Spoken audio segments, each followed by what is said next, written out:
Bueno, muy buenas noches, muchísimas gracias por estar conectados el día de hoy. Desde la Asociación Colombiana de Endocrinología reciban un cordial saludo. Estamos muy contentos de poder tener estas nuevas plataformas tecnológicas para poder compartir con ustedes temas tan interesantes y tan variados como los que vamos a ir presentando en los próximos webinars, como el que vimos hace ya unas 2 semanas con el doctor Santiago Vallejo.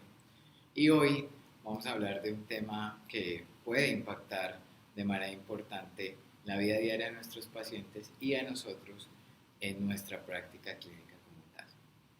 Esta noche vamos a hablar del monitoreo continuo de glucosa, cómo esta herramienta puede ser mucho más útil que lo que venimos trabajando con la hemoglobina glicosilada. Vamos a dar un tiempo a todas las personas que se están conectando en este momento. Sabemos que son muchos, ya van más de 1500 prescritos, así que vamos a dar un poquito de espacio para que todos los que en este momento están haciendo su conexión puedan eh, conectarse adecuadamente.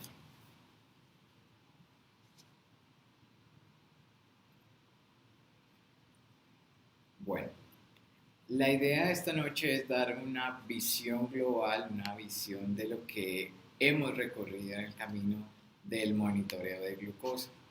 Hace varios años, en el principio, casi 1553 años antes de Cristo, en el papiro de Evers, ustedes podían leer o podían fijarse que el tratamiento que teníamos para aquella enfermedad que se caracterizaba por una polidipsia, por una poliuria y por un adelgazamiento importante de las personas.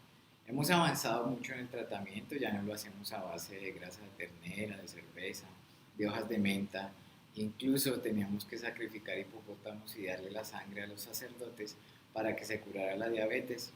Eso ya ha evolucionado con el tiempo. Asimismo, evolucionó el diagnóstico. Vemos cómo en el libro de Ayurveda Sushruta, en el siglo III después de Cristo, había una descripción de estas personas que eran obesas, que comían mucho pan, mucho dulce y mucho arroz, cuya orina tenía una característica pegajosa y sabía miel. Quiere decir que la prueba más sensible para diagnosticar diabetes en ese siglo era probar la orina. Y las personas que tenían la orina pegajosa o matmujea eran los que tenían el diagnóstico de diabetes. Pasaron muchos años, pasaron muchos siglos y seguíamos tratando de ver cómo medir ese azúcar en la orina.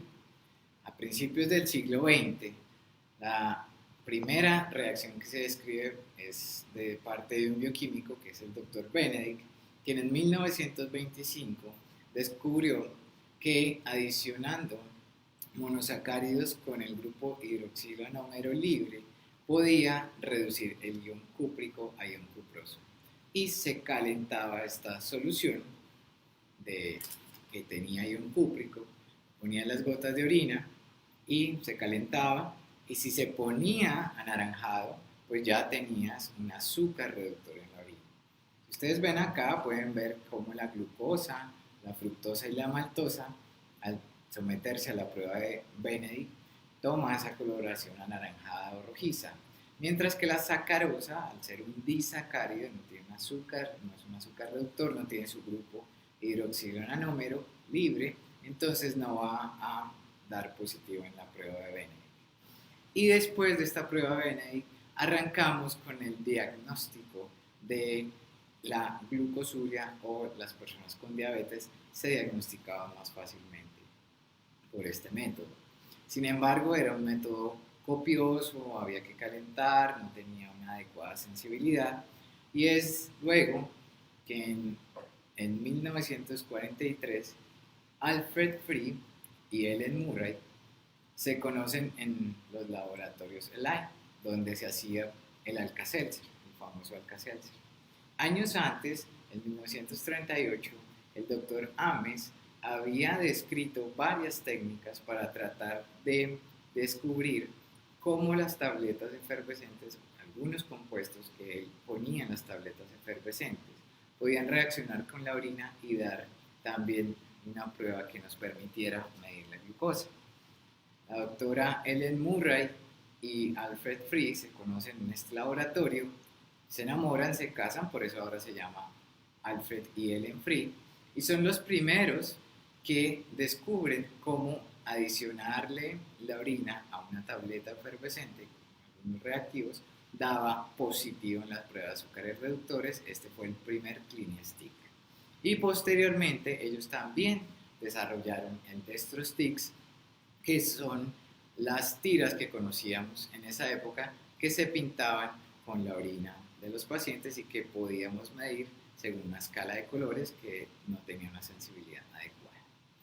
Posteriormente, después de estas tiras de Dextro Sticks y ya sabiendo que podíamos hacer medición en la orina, se hacen nuevas técnicas y se permite también tener unos reactantes en sangre y empieza la era de los glucómetros. Ustedes se fijan aquí, la primera generación de glucómetros arrancó hacia 1966 en el laboratorio donde trabajaba el doctor Ames, ¿cierto? En el laboratorio. Y posteriormente empiezan a desarrollarse a través de esas tecnologías, a través de los reflectores de Ames, muchos glucómetros, muchas tiras que hemos conocido a lo largo del tiempo. Ustedes ven en esta gráfica de tiempo, hacia 1984 empieza el primer Accu-Chek, en 1986 el primer Glucoscan, que fueron los primeros que se usaron para la medición de la glucometría, especialmente en el DSST, estudio clásico que nos permitió conocer que el comportamiento glicémico se correlacionaba con las complicaciones microvasculares, al menos en diabéticos tipo 1.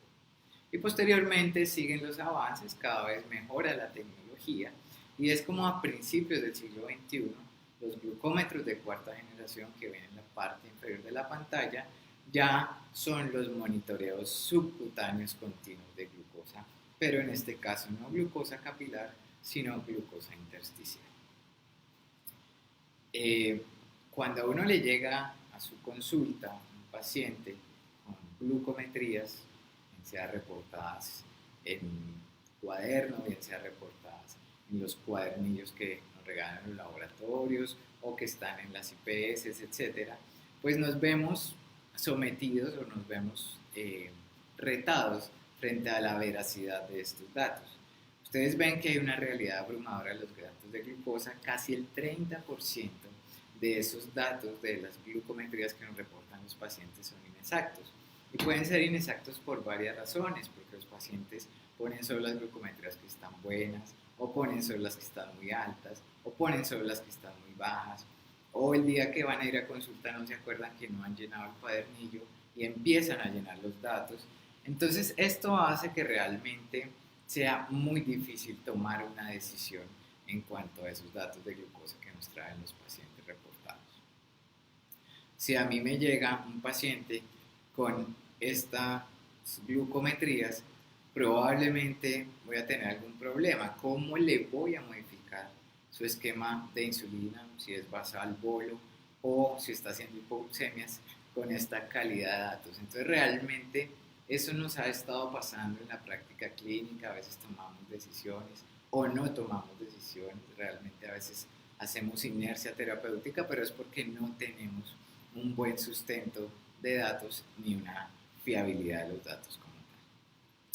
Entonces, ante esa abrumadora realidad de las glucometrías, surgió ya hace varios años la modalidad de medir la glicación en el grupo amino terminal de la hemoglobina A1, principalmente en su fracción C, que es la más estable, que es lo que conocemos clásicamente como la hemoglobina glicada.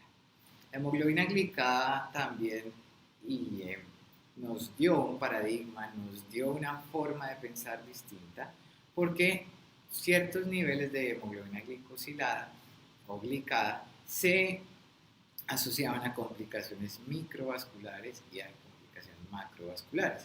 Y casi todos los estudios, por no decir que el 99% de los estudios, nos daban los datos de hemoglobina glicada y las complicaciones micro y macrovasculares y los desenlaces secundarios que queríamos ver en torno a la hemoglobina glicada. Hemoglobina glicada ha sido un muy buen método tanto de diagnóstico como de seguimiento, lo sigue siendo, pero tiene ciertas desavenencias. Pacientes con anemia, pacientes con enfermedad renal crónica, con recambio rápido de eritrocitos por una médula ósea hiperestimulada, ¿cierto? Por hipoplasia medular, en donde hay un recambio lento, donde hay una vida media de los eritrocitos disminuida. Todo eso nos va a falsear los resultados de la hemoglobina glicada. Si el paciente no tiene nada, probablemente también tengamos un problema. Y aquí vemos un ejemplo. Ante un mismo valor de hemoglobina glicada de 7%, ustedes ven tres pacientes. Los tres pacientes tienen hemoglobina glicada de 7%. Pero el primer paciente, si se fijan, solamente tiene un 18% de sus glucometrías dentro del rango que quisiéramos. El 58% está en hiperglicemia y el 24% en hipoglucemia. Otro paciente, también con hemoglobina glicada de 7, va a tener 63% dentro del rango de normalidad, pero va a tener hasta un 8% en hipoglucemia. Y el paciente número 3 va a tener el 100% de sus glucometrías dentro del rango. Entonces, a un mismo nivel de hemoglobina glicada, podemos tener diferentes niveles de glucosa y esto es lo que queremos. Entonces, consideramos que la falacia del promedio, o así como lo han eh, descrito, la hemoglobina glicada puede ser muy engañosa. Si ustedes ven en el recuadro rojo en sus pantallas, a un mismo nivel de hemoglobina glicada pueden tener pacientes que están en promedio en 160 a 180 o pacientes que están en promedio en 100 o 110. Y a veces felicitamos a los pacientes que tienen una hemoglobina glicada muy buena, pero pueden andar en 180 todo el tiempo. O por el contrario, regañamos a los que están en 110 y han tenido esa hemoglobina glicada en 7%. Entonces realmente piense que cada vez estamos siendo más exquisitos en el diagnóstico, nos estamos volviendo más prolijos en el manejo de esta glicemia. Aquí otro ejemplo de la hemoglobina glicada y sus limitantes. Aquí tenemos un ejemplo de hemoglobina glicada en 8% en dos pacientes. Ustedes ven en la parte superior, en la gráfica A, la variabilidad de esas glucometrías es muy alta. La variabilidad de las glicemias va incluso por encima de los 350 miligramos por decilitro y hace unos valles y unos picos de hipoglucemia hasta por debajo de 50. Eso nos da en promedio en ese paciente una hemoglobina glicada de 8. Mientras que en la parte inferior ustedes ven que ese paciente probablemente esté un poco más en rango, tiene algunas excursiones hiperglicémicas pequeñas, pero su hemoglobina glicada está igual en 8. Entonces no es lo mismo tener una hemoglobina glicada con una alta variabilidad que tener una hemoglobina glicada con baja variabilidad. La hemoglobina glicada no nos permite ver la variabilidad ni establecer el comportamiento glicémico de nuestros pacientes día a día.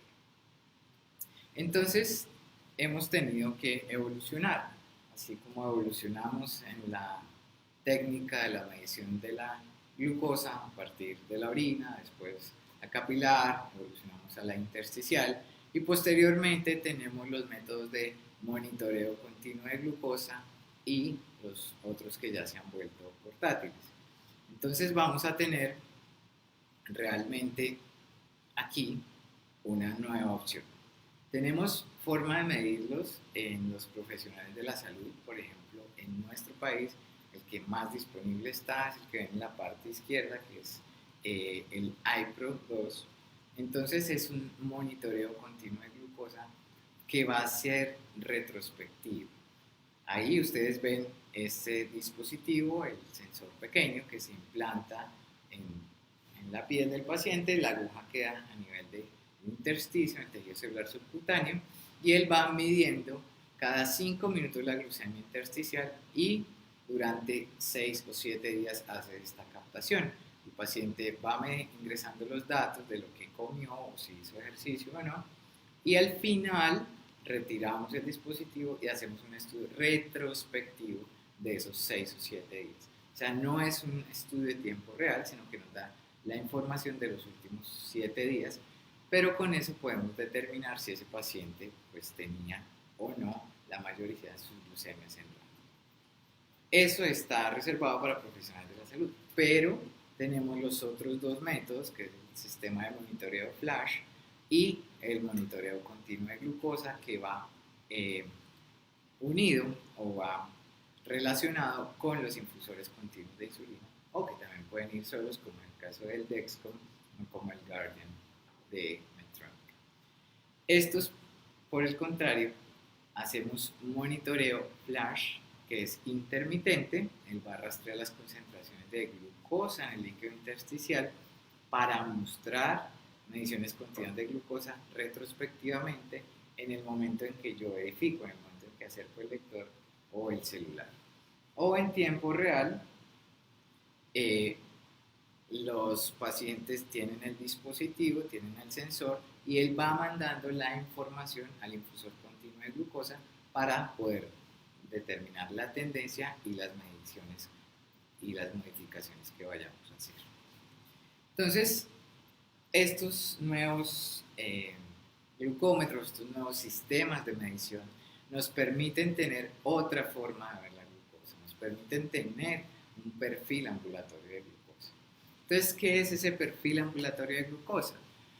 El perfil ambulatorio de glucosa se refiere a una herramienta de análisis simple donde todos los datos de glucosa, en este caso intersticial, que he recogido durante días o semanas, son mostrados como si fueran los de un periodo de 24 horas, mediante una serie de bandas alrededor de un punto central o de una mediana, como lo están viendo ahí en la gráfica. Entonces tenemos en la línea azul una mediana y si ustedes ven hay una sombra, es una sombra azul que va a decir que es el percentil 25 a 75 y otra más clara al fondo que va a ir del percentil 10 a 90, que ya les voy a explicar qué es eso. Entonces, en el desarrollo del perfil ambulatorio de glucosa, ustedes ven, tienen que mirar la gráfica y tienen que ver la curva de la mediana. Ahí en color naranja, si les aparece en la pantalla, van a ver el rango que deseamos, que en este caso va a ser de 80 a 180. Y si ustedes ven la mediana, la mayor parte del tiempo, o al menos en el segmento de 8 a 12, va a estar por encima de ese rango que le fijamos. Fíjense que no hay ninguno por debajo, entonces nos permite ver que ese paciente anda más en hiperglicemia que en hipoglucemia. Entonces, teniendo ya el perfil ambulatorio de glucosa, lo que vamos es a responder 4 preguntas claves. Y estas son preguntas que hacen que uno tenga un orden lógico para interpretar el monitoreo ambulatorio de glucosa. La primera pregunta es si esas lecturas de glucosa están dentro del intervalo del objetivo o no. Y si no están dentro de eso, si están por encima o por debajo. La segunda pregunta es si existen patrones de hipoglucemia y si hay patrones de hipoglucemia, en qué segmento del día o en qué tiempo. La tercera pregunta es si esa línea de la mediana se encuentra dentro del intervalo objetivo y es relativamente plana, no parece una montaña rusa, sino que generalmente tiende a ser plana. Y la última pregunta, si es el rango intercuartílico estrecho. Si el rango intercuartílico es muy amplio, nos habla de mucha variabilidad. Entonces miremos fácilmente cómo se interpreta esto. Entonces la primera pregunta es que si se suelen encontrar las lecturas de glucosa dentro del intervalo objetivo o no, y si no o si es negativa la respuesta, si están por encima o por debajo. Y claramente pues ustedes pueden ver acá que este paciente anda muy por encima, ¿cierto? Al menos en el segmento de 8 a casi 1 de la tarde, pero también tiene 2 momentos de hipoglucemia. Entonces, la segunda pregunta, si existen patrones de hipoglucemia, ¿cuándo se presentan? Ustedes pueden identificar aquí que hay 2 picos de hipoglucemia o 2 momentos de hipoglucemia que van a estar a las 6 de la mañana y hacia las 10 de la noche. Entonces ya uno visualmente de entrada ve que ese paciente primero anda muy volado, que es hiperglicemia y que tiene dos segmentos de hipoglucemia. La tercera pregunta es si la mediana se encuentra dentro del intervalo objetivo y es relativamente plana. Y como pueden ver ustedes, solamente hay un momento de aplanamiento entre las 14 y las 20 horas, pero la mayoría del tiempo, sobre todo en la madrugada y hacia la mañana, vean que hace una curva, que eso habla de una variabilidad importante. Pasamos de hiperglicemia a hipoglucemia, luego a hiperglicemia. Entonces no es relativamente plana y eso nos hace ajustar también nuestro esquema basal, bolo de insulina o modificar el infusor continuo de insulina. Y la última pregunta o la cuarta pregunta, si es el rango intercuartílico estrecho. Si ese rango intercuartílico está estrecho, entonces como ustedes ven aquí, entre más amplio sea la distancia que está aquí en la línea, en las flechas amarillas, si esa distancia es muy alta, muy grande, la variabilidad glicémica de ese paciente va a ser muy importante. Pero, si ustedes como ven, en el momento en que se aplana la mediana, ven que el rango intercuartílico también empieza a ser más bajo. Eso habla de que ese momento está mejor controlado y la variabilidad del paciente es mucho menor. Entonces, después de más o menos el pantallazo inicial y de las 4 preguntas, veamos cómo se aplica esto a la clínica. Tenemos el caso número 1, Miguel, de 32 años, es un diabético tipo 1 de 20 años de evolución, tiene una hemoglobina glicada en 7.6%, él está en esquema basal bolo con 26 unidades de glargina en el día, 6 de aspar antes de desayuno, 8 antes de almuerzo y 12 antes de la cena. Hace poco deporte, realmente 1 o 2 veces por semana, tiene algunas hipoglucemias inadvertidas y es muy activo socialmente. Y cuando ustedes ven las glucometrías que él trae, ¿cierto? Pues pueden observar que hay una amplia variabilidad, principalmente en el segmento de ayuno o en el segmento temprano en la mañana, donde varían desde 160, 194, 138. Fíjense que hay tendencia a las hipoglucemias a las 11, pero pues realmente no sigue un patrón predecible.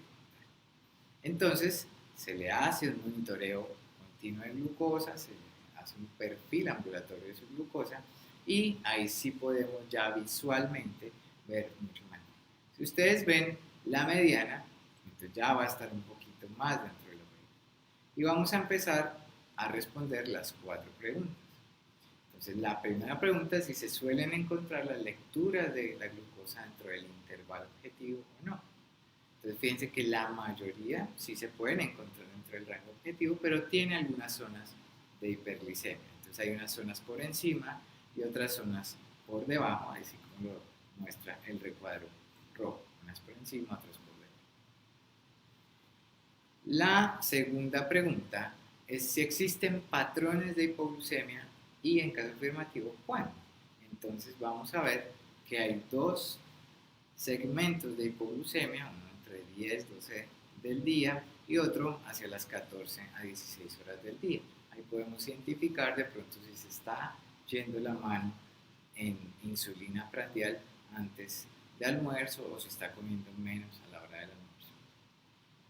Y la tercera pregunta es, ¿la línea de la mediana si está dentro del intervalo objetivo y si es relativamente plana?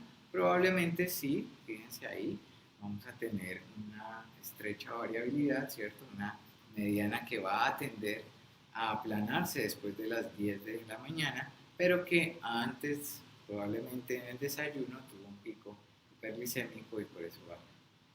Y la cuarta pregunta es la del rango intercuartílico estrecho. Entonces, pues ustedes van a ver que ahí las 2 líneas rojas o las 2 flechas rojas le van a dar una variabilidad poca, no como en el ejemplo anterior de la línea amarilla que está muy grande, sino estas van a estar más estrechas, quiere decir que el paciente varía poco, al menos en esos segmentos del día. Cuando ya tenemos el 100% de los valores, porque esto es otra cosa que nos puede mostrar el informe, especialmente los monitoreos flash, él pone todas las mediciones que hizo durante los días que estuvo colocado en el tejido celular subcutáneo, en el intersticio. Y cuando tenemos toda la información de la glucosa, pues sí podemos ver que hay más tendencia a la hipoglucemia, ¿cierto? Ya podemos confirmar los patrones de hipoglucemia. Podemos ver la tendencia a situarse fuera del objetivo y cómo hay unos niveles de glucosa inestables, principalmente en este segmento de 8 a 12, y eso es lo que nos permite el monitoreo continuo de glucosa con un perfil ambulatorio de glucosa. Modificar dinámicamente el esquema basal bolo o el infusor continuo de glucosa de insulina para ajustar todas estas variables de los pacientes. Vamos a ver otro caso, es Carlos, de 59 años. Carlos es un diabético tipo 2 desde hace 9 años, tiene una hemoglobina glicada en 9.1%. Él está tratado también con un esquema basal bolo. Tiene 30 unidades de insulina glargina y también está con dosis prandiales de 12, 13 y 10 de insulina Spark. Él es profesor en un instituto universitario y él le tiene pavor a las hipoglucemias. Él manifiesta que muchas veces hace un ajuste al ojo, ¿cierto? Lo que él piensa de la insulina por el temor a la hipoglucemia. Cuando él nos trae las glucometrías, pues también vemos una amplia variabilidad. Fíjense que la mayoría de las glucometrías en ayunas están en hiperglicemia, ¿cierto? Mayor de 130. Una que otra estará por debajo de 100, eso está en 98. Pero fíjense que la variabilidad también es múltiple. En el segmento de 17 a 20 horas, él también tiene hiperglicemias e hipoglucemias. Entonces, pues realmente a uno le cuesta trabajo como hacia ojo tratar de ajustar el esquema basal bolo que viene con ese paciente. Entonces realmente ahí surge el monitoreo continuo de glucosa y el perfil ambulatorio de glucosa. Y vemos la diferencia. Aquí de entrada pues pueden ver la hiperglicemia que ocurre en la madrugada y en las tempranas horas de la mañana, y vemos como la mayoría del tiempo esa mediana está muy curva y está por fuera del objetivo. Entonces vamos a responder las mismas 4 preguntas. La primera pregunta: si las lecturas de glucosa están dentro del intervalo objetivo o no. Pues acá vemos que no, hay muchas por encima y hay unas que otras por debajo. La pregunta número 2 es: como ya tenemos patrones de hipoglucemia, o ya vimos hipoglucemia, ¿en qué segmentos son? ¿Cuándo son? Entonces aquí podemos ver que unas en la madrugada, otras de 10 a 2 de la tarde y otra es de 6 a 8 de la noche. Entonces ahí probablemente le podamos sugerir una merienda o que disminuya un poco la dosis de la preprandial antes de esa hora y disminuirle un poco a la basal para que no entre en hipoglucemia nocturnal. La tercera pregunta es si esa línea de la mediana está dentro del intervalo objetivo y es relativamente plana. Pues definitivamente aquí ni está dentro del intervalo objetivo ni es plana para absolutamente nada. Eso nos da a entender que nuestro esquema basal bolo está siendo totalmente inefectivo. Y la última, que si es el rango intercuartílico estrecho, y ustedes ven cómo hay una amplia variabilidad en cualquier segmento. Probablemente en el momento de 4 a 6 de la mañana, donde está más hiperglicémico, fíjense que va a haber una disminución del rango intercuartílico, probablemente ahí varíe menos, pero está todo el tiempo hiperglicémico, que tampoco es adecuado. Ya cuando ponemos el 100% de los datos de glucometría, pues nos deja un poco más perdidos, pero vemos que hay más episodios de hipoglucemia de los que queríamos ver anteriormente o de los que habíamos visto anteriormente, y vemos como también hay una tendencia a situarse fuera del objetivo y niveles de glucosa inestables desde las 4 o 5 de la mañana hasta las 18 horas, especialmente una después del almuerzo. Entonces, esos perfiles o estas gráficas nos permiten ajustar al menos visualmente de una manera más fácil y más fiable el esquema basal. Pero entonces veníamos respondiendo a estas 4 preguntas, veníamos con una serie de parámetros fijos y solamente hasta este año en las guías de la ADA aparece un capítulo que es el capítulo 7 de tecnología en diabetes, que ya nos habla de estos nuevos sistemas de tecnología en diabetes y nos da nuevos parámetros. Como la idea es que vamos evolucionando, vamos a ver los nuevos parámetros y reporte del monitoreo continuo de glucosa. Esto es una conferencia de consenso, o es un documento de consenso, perdón, que se publicó en agosto del 2019 y nos da nuevos parámetros para el reporte de monitoreo continuo de glucosa. Como les decía, también hubo una evolución del iPhone, hubo un lanzamiento oficial también, y vemos como después de 10 años de haber salido la guía de diabetes, la primera fue en el 2009, la primera velada, hasta 10 años después se incluyó el capítulo de tecnología en diabetes. Y veamos cuáles son los parámetros para el monitoreo continuo de glucosa nuevo.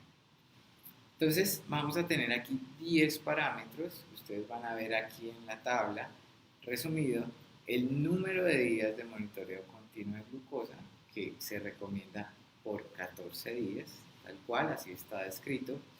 El segundo es el porcentaje del tiempo que ese monitoreo continuo de glucosa está activo de esos 14 días, que se recomienda por lo menos que el 70% de los días, el 70% de esos 14 días esté activo. Tenemos la glucosa promedio, tenemos el indicador de manejo de la glucosa, el objetivo de variabilidad glucémica o el porcentaje coeficiente de variabilidad, el tiempo por encima del rango. Y en este tiempo por encima del rango tenemos dos niveles. Uno que va a estar por encima de 250 miligramos por decilitro y otro que va a estar entre 181 y 250 miligramos por decilitro. Vamos a tener otra configuración que es el tiempo en rango. O sea, el tiempo de lecturas que nuestro paciente está entre 70 y 180. Y tenemos otros dos niveles que son los tiempos por debajo del rango. Esos tiempos por debajo del rango son las lecturas que están entre 54 y 69 o por debajo de 54. Entonces esos son los 10 parámetros que nos debe reportar un monitoreo continuo de glucosa a partir de la fecha. Si ustedes ven acá, la tabla número 3 es la guía de los objetivos para evaluar el control glucémico en los pacientes. Entonces tenemos el TIR, que significa el tiempo en rango, el TBR, que es el tiempo por debajo del rango, y el TAR, que es el tiempo por encima del rango. Y vemos cómo es diferente para los pacientes diabéticos tipo 1 y tipo 2, o para los pacientes ancianos tipo 1 y tipo 2 o que estén en mayor riesgo de hipoglucemia. Entonces, en la parte superior, donde ven el diabético tipo 1 y tipo 2, la idea es que más del 70% de nuestros pacientes estén en rango, que la mayoría de esas lecturas, el 70% estén en rango. Ese va a ser nuestro objetivo. Que menos del 4% de nuestros pacientes o del tiempo que están en monitoreo estén por debajo del rango y que no más del 25% estén por encima del rango en pacientes diabéticos tipo 1 y tipo 2. Los que son de alto riesgo, tipo 1 y tipo 2, ya nos vamos a alto riesgo de hipoglucemia, nos vamos a un tiempo en rango de más del 50%, un tiempo por debajo del rango menor de 1% y por encima del rango menor del 10%. ¿Por qué fue importante ese tiempo en rango? Porque teníamos el antecedente de las hemoglobinas glicadas y la progresión de riesgo de complicaciones microvasculares. Pero en este estudio presentado por el Dr. Roy Beck en Berlín este año, muestra cómo el tiempo en rango, ¿sí? Si el paciente está más del 70% en rango, fíjense que tiene menos del 5% de progresar hacia una retinopatía no proliferativa. Y también tenemos la información de la microalbuminuria. Si el paciente está más del 70% del tiempo en rango, tiene menos del 3% de riesgo de desarrollar microalbuminuria. Y vemos cómo también entre menos tiempo en rango va a tener más probabilidad o más frecuencia de los pacientes de tener microalbuminuria. Entonces ahora tenemos también un patrón objetivo. No solamente la hemoglobina glicada nos puede dar el riesgo de complicación microvascular, sino también el tiempo en rango nos está advirtiendo, nos está diciendo que también el mantener a nuestros pacientes más del 70% dentro de ese rango va a ser protector y que empezar a disminuir el tiempo en ese rango, o sea que nuestro paciente esté menos controlado durante el día, va a tener mayor progresión de microalbuminuria y retinopatía. Entonces, aquí surge una pregunta. Qué pena que ya salió la respuesta, pero aquí estaba animada, pero vamos a ver. ¿Qué paciente con diabetes mellitus tipo 1 en su opinión está mejor controlado? Qué pena que hay una animación de PDF, pero ya salió la respuesta. Ustedes van a ver que es la hemoglobina glicada de 7.3% con un tiempo en rango de 71% y un tiempo en hipoglucemia de 3%.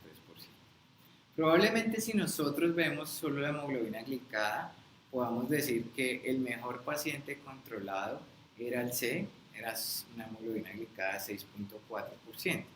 Pero si ustedes hacen un monitoreo continuo de glucosa y tienen la información del tiempo en rango y el tiempo de hipoglucemia, vemos cómo cambia. Porque ese paciente que tenía una hemoglobina glicada de 6.4 va a tener un tiempo en rango del 60% con un tiempo en hipoglucemia del 12%, o sea, va a estar francamente variando y mal controlado. Mientras que el que tiene 7.3 probablemente no nos suene bien como hemoglobina glicada, pero está con un 71% de tiempo en rango y con un 3% de tiempo en hipoglucemia. O sea, que ese paciente probablemente esté mejor controlado, así tenga un poco más de hemoglobina glicada. Y este es el nuevo reporte del monitoreo continuo de glucosa. Entonces fíjense que nos va a aparecer la gráfica del tiempo que está muy alto, del tiempo que está alto, del tiempo que está en rango, del tiempo que está en bajo y el tiempo que está muy bajo. Nos aparecen los rangos de glucosa, la fecha, el número de días que duró puesto el monitor intersticial de glucosa, la glucosa en promedio, nos va a dar el indicador de manejo de glucosa, cuánto porcentaje estuvo, y nos va a dar la variabilidad glucémica o también el porcentaje de coeficiente de variabilidad como lo manejábamos anteriormente.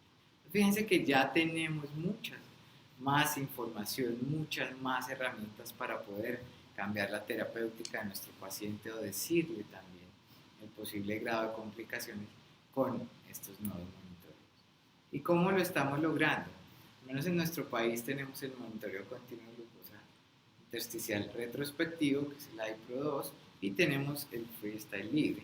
También tenemos los monitoreos continuos de glucosa intersticial que están asociados al infusor continuo de insulina, que son para los pacientes en BOM.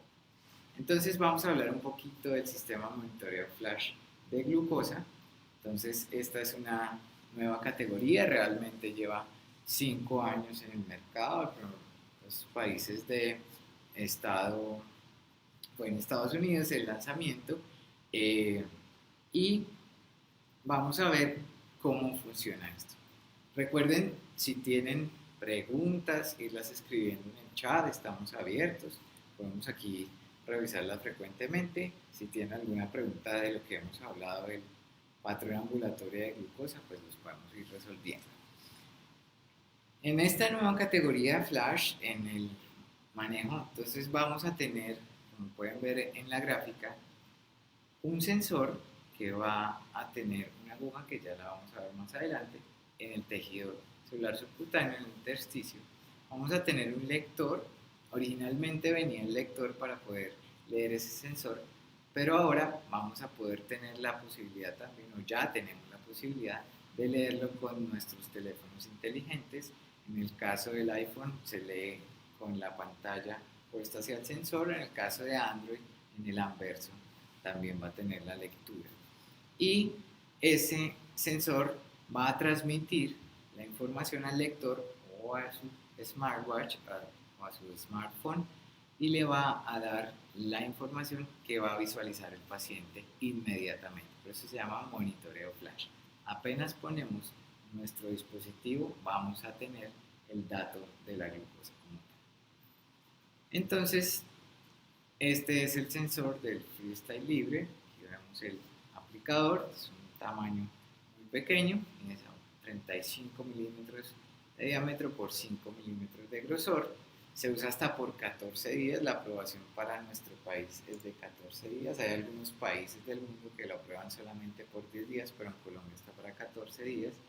Y viene calibrado de fábrica. No necesitamos, a diferencia de los otros sensores, empezar a calibrarlos con nuestro glucómetro, porque este ya viene calibrado de fábrica, no necesita calibración. Lo que sí se recomienda es que durante las primeras 9 a 12 horas de colocado el sensor, ustedes vayan haciendo glucometrías capilares para ver la fiabilidad. Más o menos se recomienda entre 9 a 12 horas, ya después sí creer en la lectura de esto, porque ese es el tiempo que se demora en estabilizarse como tal el sensor. Este sensor va midiendo la glucosa intersticial cada minuto y va guardando esos datos hasta por 8 horas. Entonces es obligatorio que el paciente tenga una lectura mínimo cada 8 horas para poder ver la tendencia y para poder completar la gráfica del monitoreo continuo de glucosa y darnos el perfil ambulatorio de glucosa. Este sensor es totalmente desechable. Entonces fíjense, viene muy discreto, fíjense el tamaño de la aguja, son solamente 5 milímetros, se ve muy poco en la cara lateral del brazo y cuando ustedes escanean el sensor, entonces les va a mostrar lo que se ve ahí en el lector. Entonces, la lectura actual de glucosa, en este caso 112 miligramos por decilitro, van a ver una flecha que indica una tendencia. Ya les voy a explicar cómo se interpretan estas flechas y ven en la parte inferior el historial de glucosa de hasta las últimas 8 horas. Recuerden que este va midiendo cada minuto la glucosa intersticial y la guarda hasta por 8 horas. Cuando ustedes le hacen el monitoreo flash, él les va a dar la información de las últimas 8 horas. Y aquí va la explicación de las flechas de tendencia. Cuando usamos el monitoreo continuo de glucosa, en este caso, el monitoreo flash, y ponemos el sensor al frente del lector, el lector al frente del sensor, perdón, vamos a ver esas flechas de tendencia. La flecha completamente hacia arriba, completamente vertical hacia arriba, nos está diciendo que en las últimas horas hay una tendencia a que esa glucosa suba a más de 2 miligramos por decilitro por minuto. Quiere decir que si usted viene en esa tendencia, en los próximos 10 minutos probablemente su glucosa suba 20 miligramos por decilitro. No predice el futuro, simplemente con los datos retrospectivos le está diciendo que esa es la tendencia para que usted tome una acción. Entonces recuerden, la flecha completamente vertical hacia arriba les está diciendo que probablemente cambie 2 miligramos por decilitro por minuto su azúcar. Si está levemente inclinada, si está a 45 grados aproximadamente, su glucosa viene cambiando entre 1 y 2 miligramos por decilitro y usted va a tomar su acción para eso.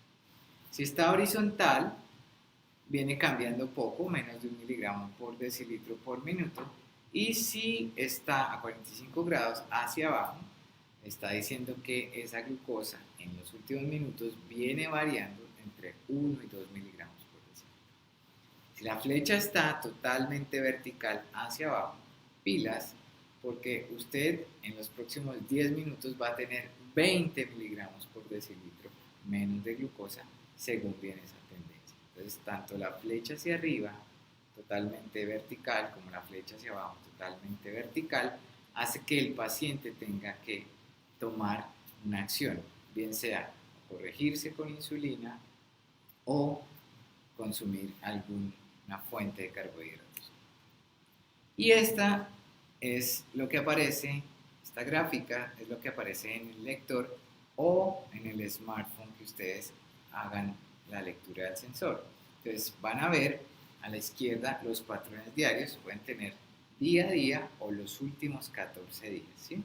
Y en esta gráfica de los patrones diarios van a ver la variabilidad frente al rango objetivo de la glucosa para un periodo determinado. También en la pantalla de la mitad pueden ver que nos da otra información que es el rango en objetivo o lo que denominamos actualmente tiempo en rango. Y van a ver cómo aquí nos está diciendo que por encima del rango está el 34% del tiempo, está el 54% de tiempo en rango y 12% por debajo. Entonces, esto también lo pueden ver en el último día, 7 días, 14 días. Y los episodios de glucosa baja. Vamos a tener los sucesos de glucosa baja, la cantidad de hipoglucemias que hemos tenido en los últimos 90 días. Entonces, como les venía diciendo, este sensor mide minuto a minuto la glucosa intersticial. Cada 15 minutos él va actualizando las gráficas de las últimas 8 horas, pero si el paciente no se escanea, bien sea con su smartphone o con el lector, mínimo cada 8 horas, estas no se van a traducir ahí. El paciente debe hacerlo para que se pueda almacenar esa información. Y para el paciente se le va a entregar una guía rápida de uso donde está explicado qué es lo que debe interpretar, cómo puede ver su glucosa, cómo se interpretan las flechas de tendencia y cómo hacer la calibración del sensor y en el paso a paso. Adicionalmente, pues también tenemos a los representantes que están acompañando al paciente, está el programa de acompañamiento del paciente, adicional al inserto, que le hace al paciente la vida muy fácil para poderse colocar su sensor y leerlo fácilmente. Freestyle ya está aprobado para niños mayores de 4 años, hasta hace 2 años estaba aprobado solamente para mayores de 18 años, pero ya se puede utilizar seguramente en niños y probablemente esta sea la población que más se haya alegrado de librarse de tantos chuzones al día. Este sistema Freestyle libre, como les mencionaba previamente, es un monitoreo continuo de glucosa intersticial. Entonces, la glucosa va a ser intersticial. Hay una demora entre la difusión de la glucosa sanguínea hacia el intersticio que en promedio dura entre 5 y 13 minutos. Entonces, puede haber una pequeña diferencia entre la glucosa capilar y la glucosa intersticial, especialmente cuando el paciente está muy hiperglicémico o cuando está hipoglucémico, porque los tiempos van a variar un poquito más. Entonces, aproximadamente, ustedes van a tener que tener un desfase más o menos de 5 minutos entre la capilar y la intersticial. Entonces, cuando la glucosa sube, siempre sube primero en la capilar y luego en la intersticial, y cuando la glucosa baja, siempre baja primero en la capilar y luego en la intersticial. Sin embargo, estos sistemas están muy bien calibrados, como lo vamos a ver posteriormente, y la fiabilidad de ellos es muy buena. Entonces, en los momentos de ayuno, cuando hay más o menos una concentración estable de glucosa, las mediciones entre glucosa capilar y glucosa intersticial pueden ser muy similares. Pero cuando el paciente hace una ingesta o cuando hace mucho ejercicio, probablemente esos valores sí se pueden disociar. Probablemente ahí van a encontrar un desfase entre la capilar y la intersticial. La escala de Clark con la que medíamos normalmente la fiabilidad de los glucómetros también se utiliza para los sistemas de monitoreo continuo de glucosa intersticial. Y ustedes aquí pueden estar viendo, o están viendo, perdón, que el sistema de monitoreo de glucosa intersticial, en este caso el Freestyle, tiene 11.4% de un parámetro que llamamos MAR, que es la diferencia absoluta relativa de la mediana. En los glucómetros, según la FDA o según la norma ISO europea, no debe haber más del 15% de esta diferencia. Entonces vemos como aquí este sistema de monitoreo continuo de glucosa intersticial cumple con el estándar de menos de 15%. Y lo podemos observar a lo largo de los 14 días. Fíjense que el primer día probablemente tenga una diferencia mayor, especialmente entre las 9 y 12 horas colocado el sensor porque es mientras se estabiliza el sistema en el intersticio. Pero desde el segundo día, fíjense que casi todas las lecturas, casi todos los marcos son menores del 11%. Y pues toda esta teoría o todos estos nuevos sistemas se tenían que experimentar y se tenían que estudiar en vida real y en estudios clínicos aleatorizados o controlados para ver su efectividad como tal. La evidencia de freestyle libre la podemos dividir en estudios clínicos de eficacia y en estudios clínicos de eficacia en vida real. Los estudios clínicos de eficacia de freestyle libre se llaman el IMPACT y el REPLACE. Vamos a ver uno por uno de manera muy breve. El estudio IMPACT es un estudio que se realizó en pacientes diabéticos tipo 1 con unas hemoglobinas glicadas menores de 7.5%. Todos eran mayores de 18 años. Todos tenían más de 5 años de duración de diabetes tipo 1 y podían estar en tratamiento en esquema basal bolo o venir con infusores continuos de insulina. Fue realizado en 23 centros europeos y era un estudio aleatorizado abierto para evaluar el tiempo de hipoglucemia en comparación con el estándar de cuidado en el entorno ambulatorio. Aquí vemos el diseño del estudio, entonces vemos el periodo de selección, la aleatorización, cuántos fueron a monitoreo continuo de glucosa con freestyle libre y cuántos se hicieron simplemente la medición con sus glucometrías capilares. Al final del tiempo de estudio, que fue más o menos 194 días en promedio, se tomaba la hemoglobina glicada y los episodios de hipoglucemia. Y entonces, ¿qué nos arrojó ese estudio IMPACT? Que los pacientes que tenían el sistema freestyle libre lograban reducción de la hipoglucemia o de sus episodios de hipoglucemia hasta un 30%. 30% menos de hipoglucemia en los pacientes que tuvieron puesto el freestyle libre. Los usuarios que tenían el freestyle libre también vieron no solamente la reducción de la hipoglucemia, sino que principalmente reducía en el periodo nocturno y lograron una mejoría significativa de todas las medidas de variabilidad glucémica. Entonces, fíjense que ya es la primera evidencia, al menos en un estudio clínico, en diabéticos tipo 1, donde el solo estar monitorizado, donde el solo tener la información, hace que se reduzca casi un 30% los episodios de hipoglucemia. El segundo estudio clínico fue el estudio REPLACE. Este estudio REPLACE es un estudio multicéntrico.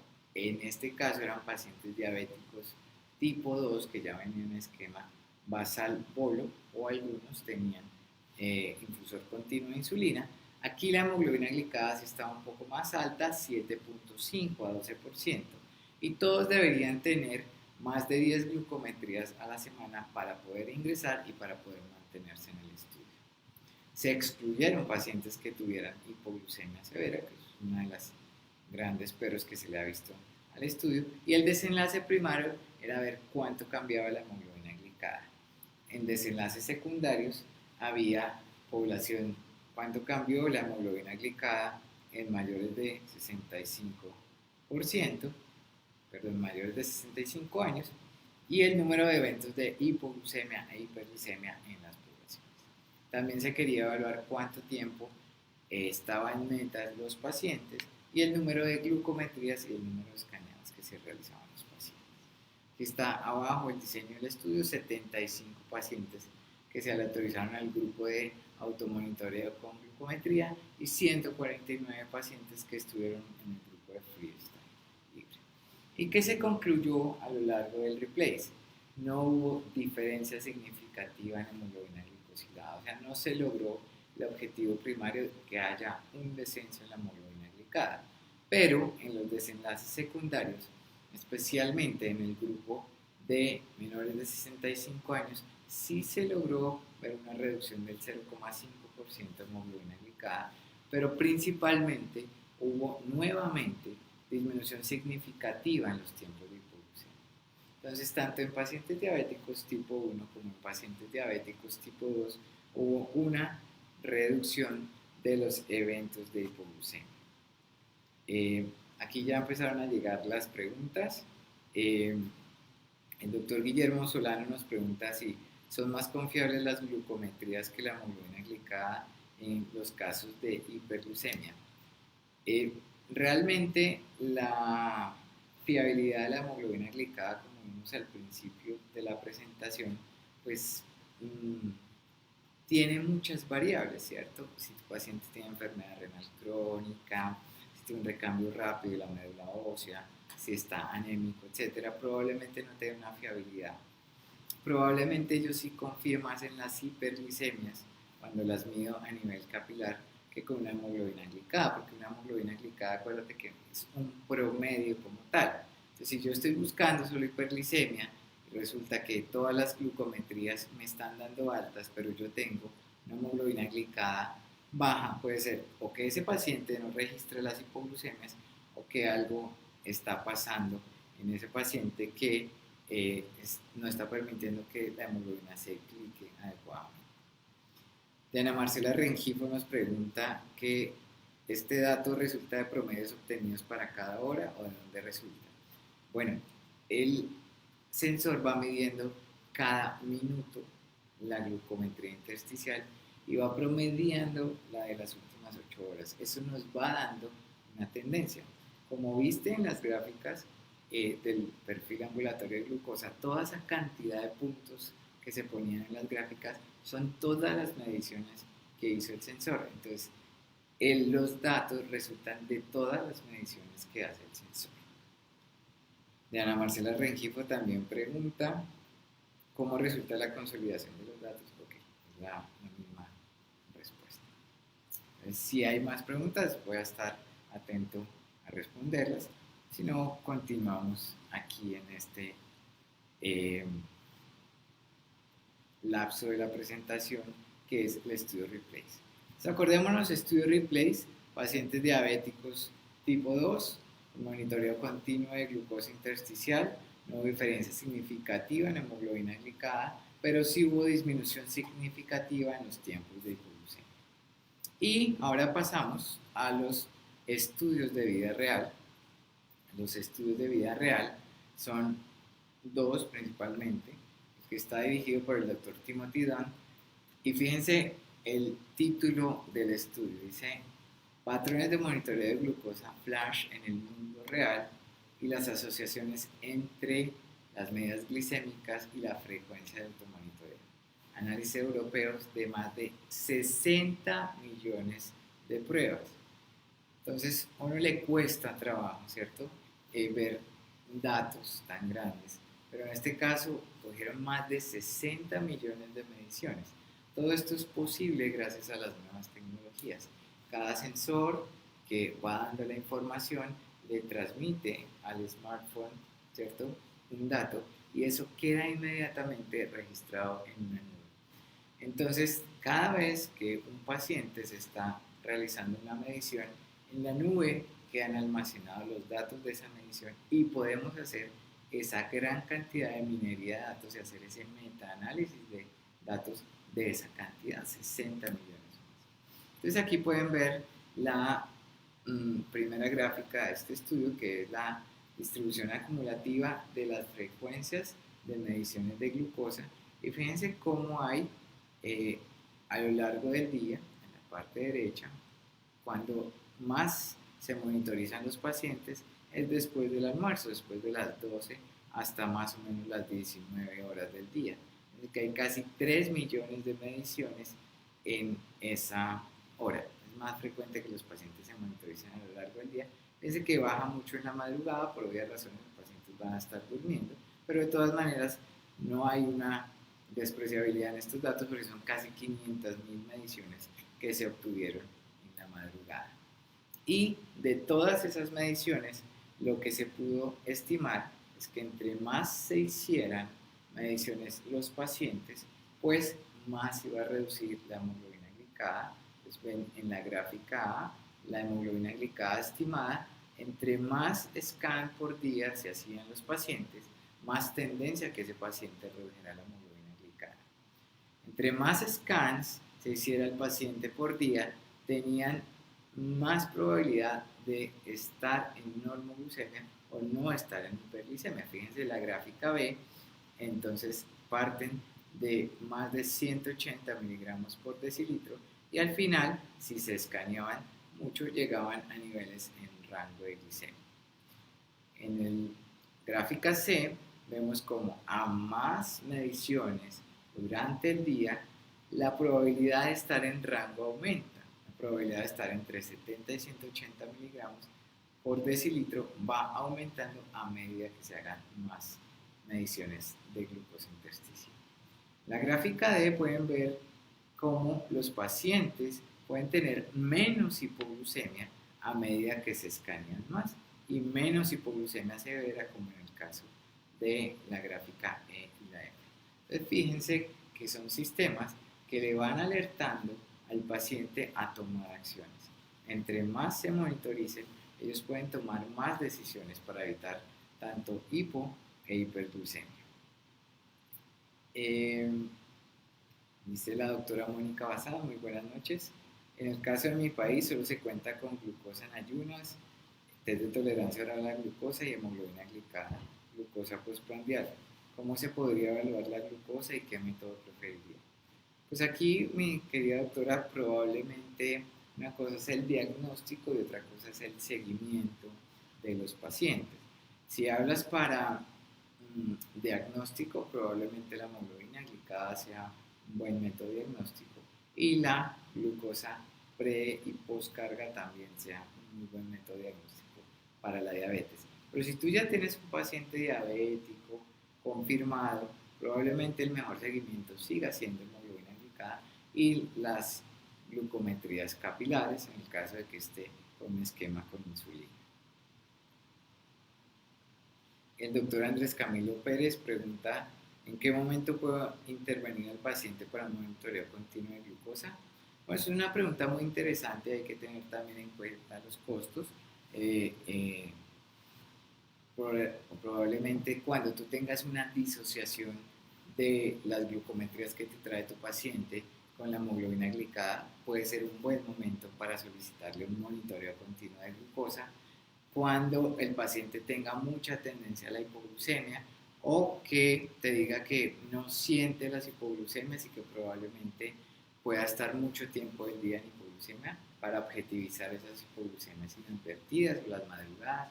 Los niños son unos muy buenos candidatos antes de hacerle el ajuste del esquema basal-bol.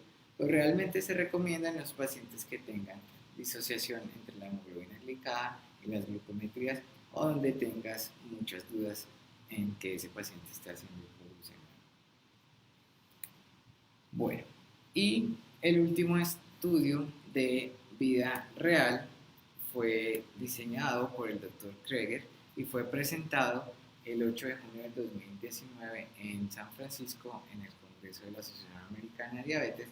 Fue un metaanálisis, este sí fue realizado a partir de datos retrospectivos, pero también en el mundo real, en Austria, Francia y Alemania, y combinó esos tres estudios que se realizaron en 18 centros médicos, 363 pacientes con diabetes mellitus tipo 2 con múltiples dosis de insulina, a los que se les puso el freestyle libre entre 3 y 6 meses.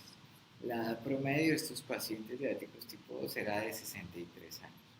Y después de haberles colocado el freestyle libre durante 3 a 6 meses, se tomaba una hemoglobina glicada, ¿cierto?, a los 90 días y 194 días posteriores a que habían iniciado el monitoreo continuo de glucosa intersticial. Aquí es la primera vez que hay evidencia real de que los pacientes que tienen un monitoreo continuo de glucosa intersticial sí pueden disminuir la hemoglobina glicada. Al menos en este grupo de 363 pacientes diabéticos hubo una reducción promedio de hemoglobina glicada de 0.9% con una P estadísticamente significativa. Entonces, tenemos estudios clínicos aleatorizados como el IMPACT en diabéticos tipo 1, el REPLACE en diabéticos tipo 2, que nos demuestran que tener un sistema de monitoreo continuo de glucosa intersticial nos disminuye el riesgo de hipoglucemia. Y tenemos evidencia del mundo real, en donde podemos ver que estos pacientes también disminuyen la probabilidad de hipoglucemia y estamos logrando disminuciones significativas de hemoglobina glicada. Tenemos más preguntas. El doctor Pacho Parra dice, ¿ese sensor solo se puede poner en brazo o en otras partes del cuerpo? Bueno, lo que se recomienda o la recomendación del fabricante, en este caso Abbott, solamente nos ha permitido ponerlo en la cara posterior o en la cara lateral del brazo. Probablemente si es un sensor continuo de glucosa intersticial lo podamos poner en cualquier parte donde tengamos un tejido celular subcutáneo disponible, pero la recomendación del fabricante es solo ponerlo en estos sitios porque no se han hecho estudios de calibración o de homologación en otras partes del cuerpo. Entonces, por el momento, solamente en la parte del brazo. La doctora María Cecilia Pineda Meyer dice, ¿cada cuánto tiempo hay que realizar el cambio del sensor? Se realiza cada 14 días, que es la vida media del sensor. El sensor solamente te dura 14 días, en el día 14 lo reemplazas por el otro. Iván Javier Ramos pregunta, doctor, ¿el sensor simplemente va adherido a la piel o tiene algún tipo de aguja? Como te mostraba anteriormente en la presentación, tiene una aguja 5 milímetros de profundidad que va al tejido celular subcutáneo para lograr la captación de la toma de glucosa intersticial. Entonces aquí puedes ver el sistema como tal, funciona en un ecosistema digital. Todos esos datos que venimos analizando en los estudios han sido posible obtenerlos por este ecosistema digital que les voy a mostrar. Entonces tenemos un sensor que nos da la información a un lector o a un smartphone. Ese smartphone, al escanear el sensor, va a dar una información o a enviar una información a una nube y esa nube puede repartir los datos.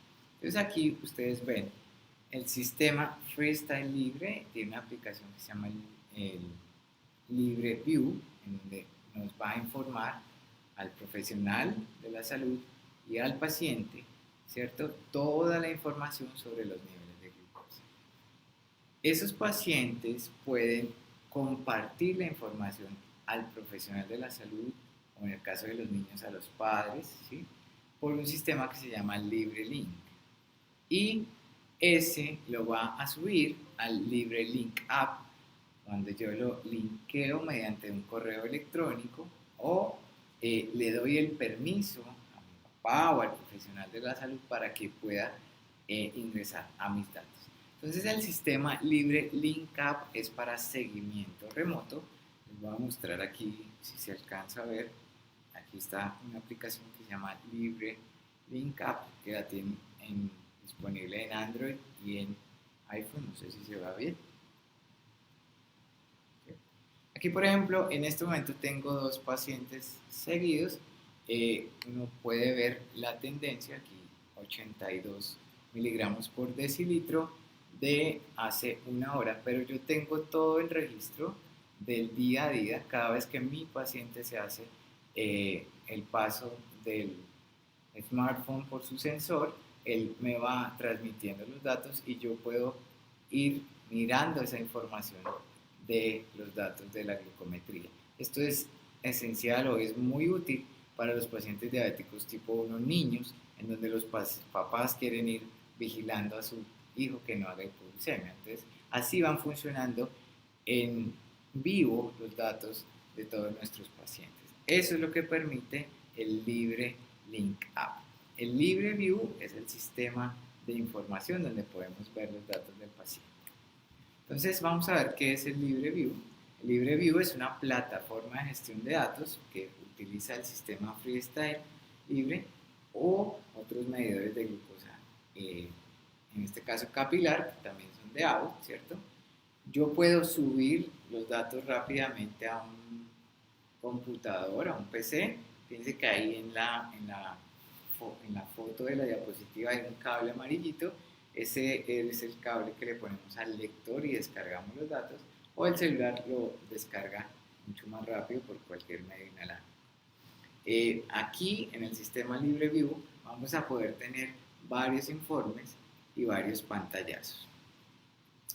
Hay algunas características: es que este sistema es gratis, no se cobra absolutamente nada, todos los reportes van a estar estandarizados, son datos que se recogen en la nube, entonces ustedes los pueden chequear desde cualquier dispositivo, no solamente desde su computador.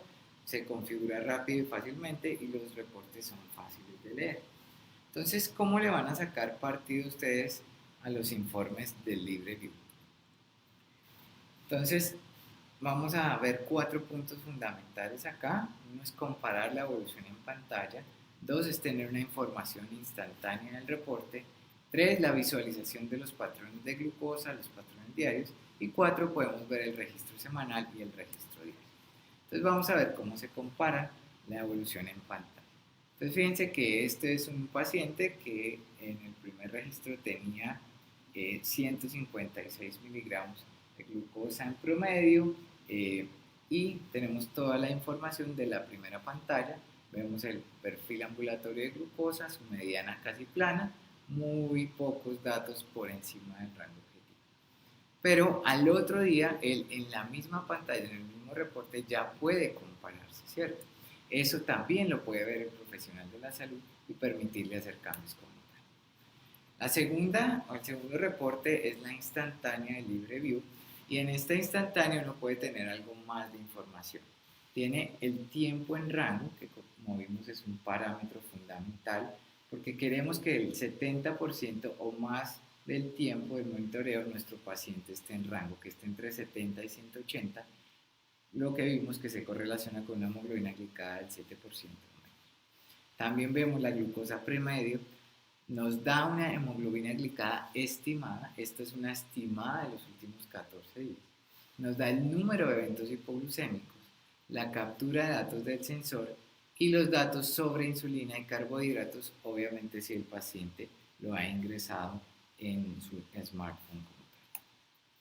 Lo tercero es la visualización de los patrones de glucosa y los patrones diarios. Entonces ustedes en este pantallazo o en este informe van a poder tener la probabilidad de eventos de hipoglucemia o de eventos de hiperglicemia. Él también les va a decir cuál es el riesgo o la probabilidad de que ese paciente esté haciendo hiper o hipoglucemia a lo largo del día. Y posteriormente tenemos el registro semanal y el registro diario. Ese registro semanal nos va a poner día por día el resumen del perfil diario de glucosa, la glucosa promedio diaria y la dosis de insulina, ingesta de carbohidratos que hayamos tenido durante esos días. Por último tenemos el registro diario en segmento por segmento. Para ahí podemos ver el estado micro del paciente. Entonces vamos a poder ver ese perfil diario de glucosa de manera muy importante. Entonces, si ustedes se fijan ahí, o si le ponen buen ojo, hay unos segmentos que van a estar en rojo, que son los que nos dan los tiempos de hipoglucemia del paciente en el día a día. Entonces ahí podemos ser más finos en ajustar la insulina de nuestros pacientes. Bueno, yo creo que ya más o menos está el tiempo de la charla y quería agradecerles primero por estar conectados, segundo por permitirnos llegar a sus hogares y tercero quería dejarles unos mensajes claros para llevar a casa o que se queden en casa. Primero, la diabetes ha evolucionado tanto en su tratamiento como en su diagnóstico de una forma espectacular en la última década.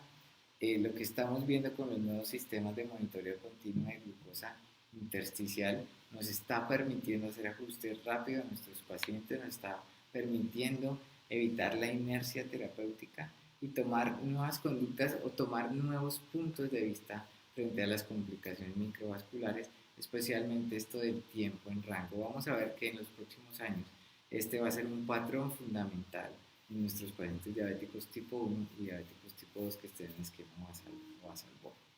Entonces, La hemoglobina glicada es un parámetro de promedio. Recordemos que va a medir tanto hiperglicemias como hipoglucemias en un segmento aproximado de 120 días. Pero una hemoglobina glicada no quiere decir que esa glucemia haya estado en ese promedio todo el tiempo.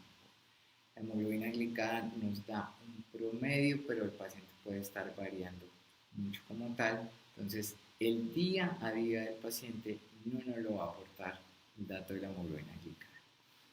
La hemoglobina glicada también puede alterarse por hemoglobinopatías, por anemia ferropénica, por enfermedad renal crónica, por uso de eritropoyetina en el embarazo, etc. Entonces hay que tener en cuenta que nuestro paciente no vaya a tener ninguna alteración en su hemoglobina o estas patologías para poder tener una adecuada fiabilidad de la hemoglobina glicada. El monitoreo continuo de glucosa y su adecuado reporte permite disminuir el riesgo de hipoglucemia de los pacientes y lograr un mejor control metabólico. Recordemos que el monitoreo continuo de glucosa es una herramienta útil y de impacto en la práctica clínica y está siendo costo efectivo. El costo de los sensores en este momento, con toda la cantidad de información que nos puede dar, con toda la cantidad de datos que podemos obtener, es costo efectivo. Comparando con tiras, con lancetas, con los algodones, con el alcohol, etcétera, sale mucho más económico y nos aporta muchísima mayor información un sistema continuo de monitoreo de glucosa intersticial en los pacientes que lo requieren, comparado con el automonitoreo de glucometrías capilares. Y este ecosistema digital en donde funciona este monitoreo continuo de glucosa Flash, o en este caso Freestyle Libre, nos está dando una información valiosísima. Ya tenemos millones y millones de datos, ¿cierto? Que nos ha permitido cambiar nuestro paradigma de cómo estábamos manejando nuestros pacientes con la sola hemoglobina glicada. Vamos a revisar si hay más preguntas. El doctor Francisco Parra dice que si ese freestyle se formula por MIPRES y cuál sería el código. Entonces, sí señor, se formula por el MIPRES. El código es 893911. Entonces tú lo puedes poner como monitoreo continuo de glucosa y donde dice observaciones o algo puedes poner monitoreo continuo de glucosa intersticial, freestyle o sensor para 14 días para que no vaya a haber pues riesgo de equivocación con otro sistema de monitoreo de glucosa intersticial. La doctora Sandra Pérez pregunta que si es posible que con una hemoglobina glicada en 11 tengan glucometrías normales con manejo de metformina. Doctora, tocaría ver varias cosas.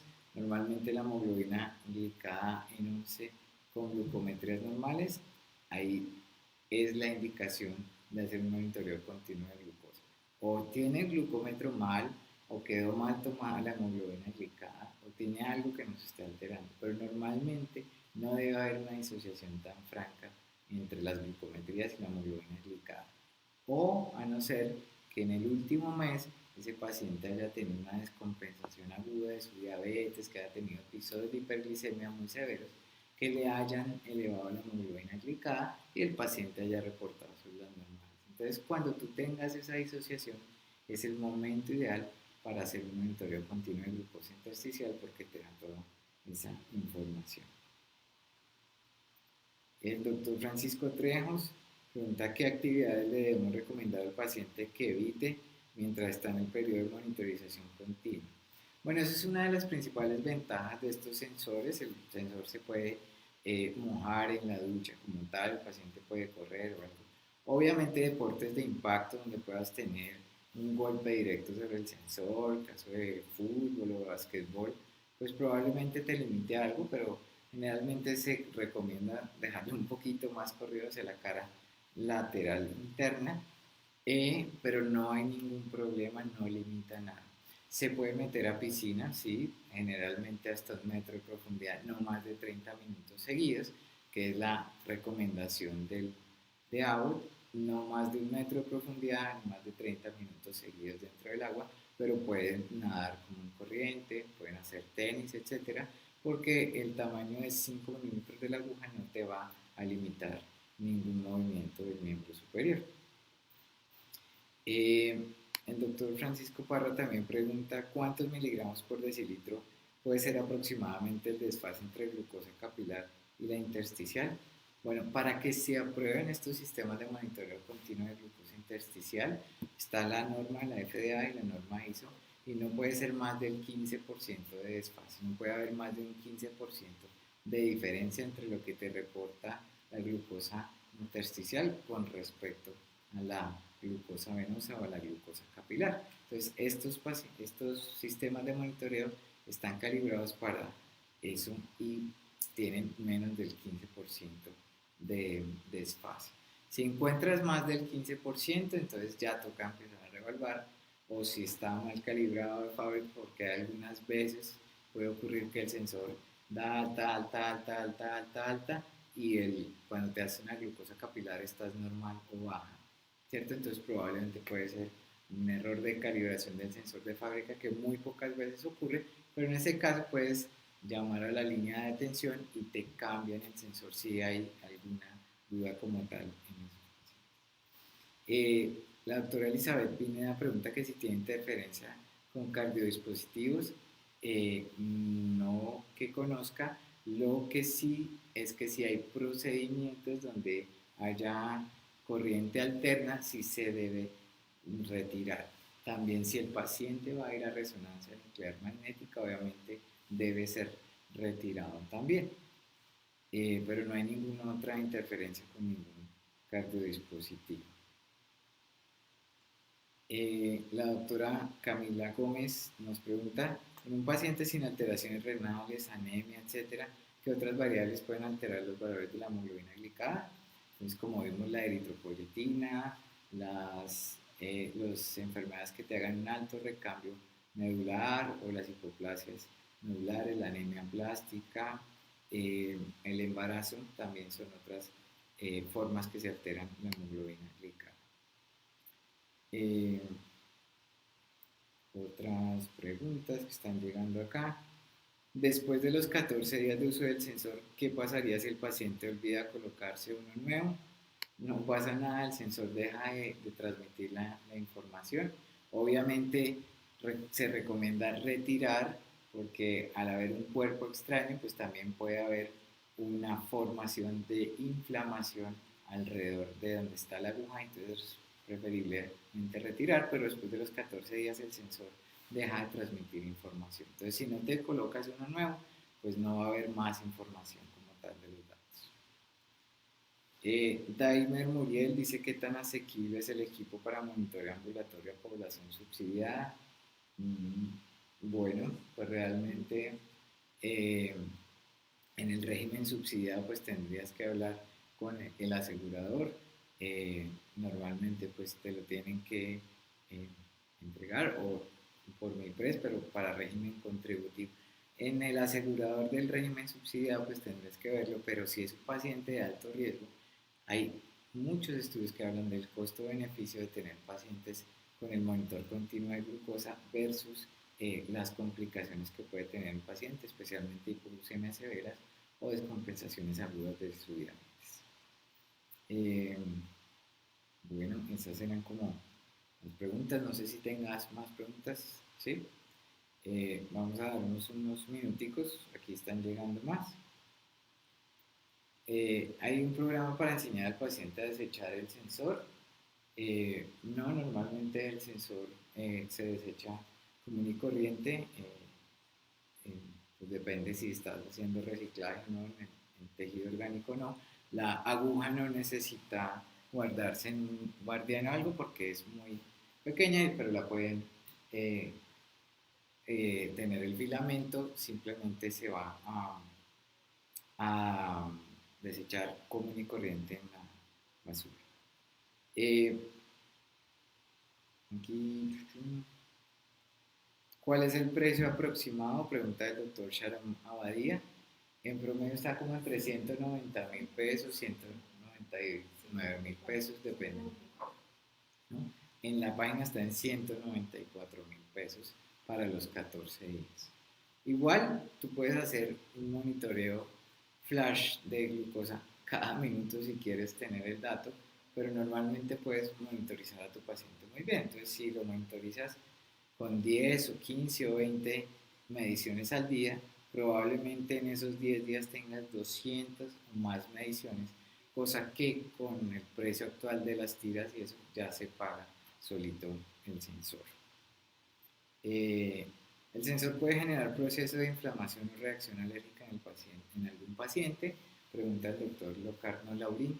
Sí, señor, es menos del 2% las reacciones alérgicas, pero algunos pacientes lo pueden tener. Hacemos lo mismo que para tratar las reacciones alérgicas con otros dispositivos, que es separar un poquito con Tegadermo, con algunas eh, eh, cubiertas de estas para disminuir la exposición, especialmente al pegante, pero generalmente los pacientes lo toleran muy bien. Si el paciente hace reacciones severas, sí se recomienda o poner ese separador con Tegader y si a pesar de eso lo sigue haciendo, pues sí, probar entonces con otro sistema de monitoreo, pero son muy raras las reacciones alérgicas. Y las inflamatorias también son muy raras porque lo que queda dentro del tejido celular subcutáneo es un filamento, no el acero inoxidable, que el acero inoxidable sí produce realmente una inflamación. Entonces, en los pacientes que tenemos con infusor continuo de insulina, en los que tenemos algunos dispositivos que sí dejan acero inoxidable, ahí sí hay que cambiarlo cada 2 o cada 3 días para evitar la inflamación. Mientras que en este queda el solo filamento, entonces la inflamación no es tan frecuente. Dice el doctor Andrés, la información de las mediciones que están en la nube son accesibles para correr nuestros propios estudios adaptados a nuestra población o la base de datos es de acceso restringido.